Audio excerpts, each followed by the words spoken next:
बैनर्जी की 2010 की film love, sex और धोखा लव, सेक्स एंड बिट्रियल की तरह LSD 2 में 3 कहानियां हैं जो थोड़ी ओवरलैप हैं, कैमरा उपकरण और प्रभावों का उपयोग करके शूट की गई हैं जो फीचर फिल्म निर्माण के विशिष्ट नहीं हैं। अगली कड़ी में उन प्रारूपों में reality TV show, online meeting और ट्विच स्ट्रीमिंग जैसी चीजें शामिल हैं। कहानी कहने की इस शैली ने मुझे शुरुआती मिनट से ही खो दिया और फिर कभी वापस नहीं जीत पाई। LSD 2 की पहली कहानी ट्रूथ और डांस नामक एक रियलिटी शो पर केंद्रित है, जो बिग ब्रदर और so you think you can dance का एक संयोजन है, लेकिन एक रोमांटिक एंगल के साथ है। फिल्म के दर्शकों को सीधे शो के एक एपिसोड में छोड़ दिया जाता है, जिसमें ऑन स्क्रीन ग्राफिक्स और पिछले एपिसोड के फ्लैशबैक शामिल होते हैं। विजुअल प्रारूप में अभ्यस्त होने में समय लगता है, शो में क्या हो रहा है इसकी समझ तो दूर की बात है। नकली शो में प्रतियोगी इस आधार पर अंकों के लिए होड़ करते हैं कि दर्शकों को उनकी कहानियां कितनी आकर्षक लगती हैं। उन्हें यथासंभव कैमरे के सामने रहने के लिए प्रोत्साहित किया जाता है, चाहे वे किसी साथी प्रतियोगी के साथ यौन संबंध बना रहे हों या उनके साथ लड़ रहे हों। वे समय समय पर निर्णायक मंडल के सामने खड़े होते हैं और या तो किसी प्रश्न का सच्चाई से उत्तर देते हैं या अपने साथी के साथ नृत्य करते हैं। जब लिखा जाता है तो शो का आधार बेतुका लगता है।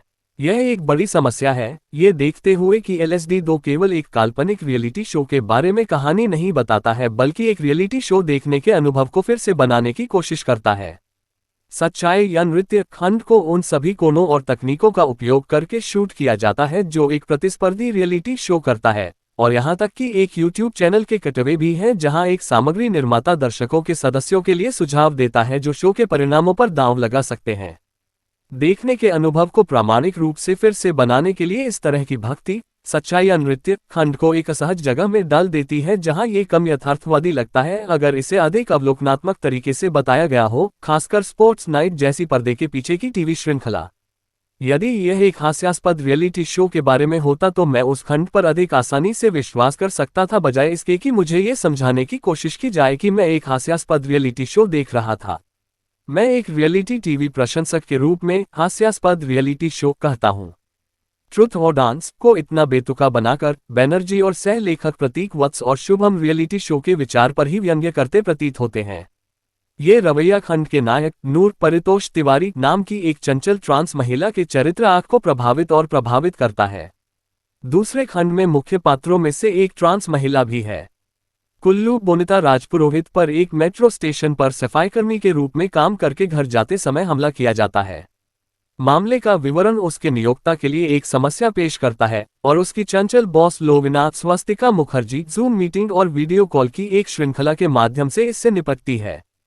कुल मिलाकर कहानी पहले खंड से बेहतर है, लेकिन एक काल्पनिक जूम कॉल केवल इतना रोमांचक हो सकता है।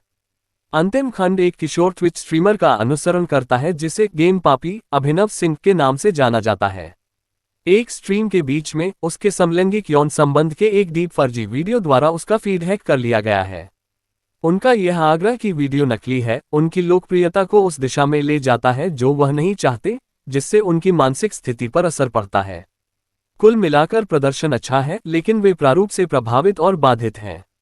हर सेगमेंट में दृश्य YouTube वीडियो से लेकर केबल समाचार, man on the street footage से लेकर जूम कॉल तक उछलते हैं। ये डिजिटल युग की अल्प ध्यान अवधि पर एक टिप्पणी है, लेकिन एक महत्वपूर्ण अंतर के साथ।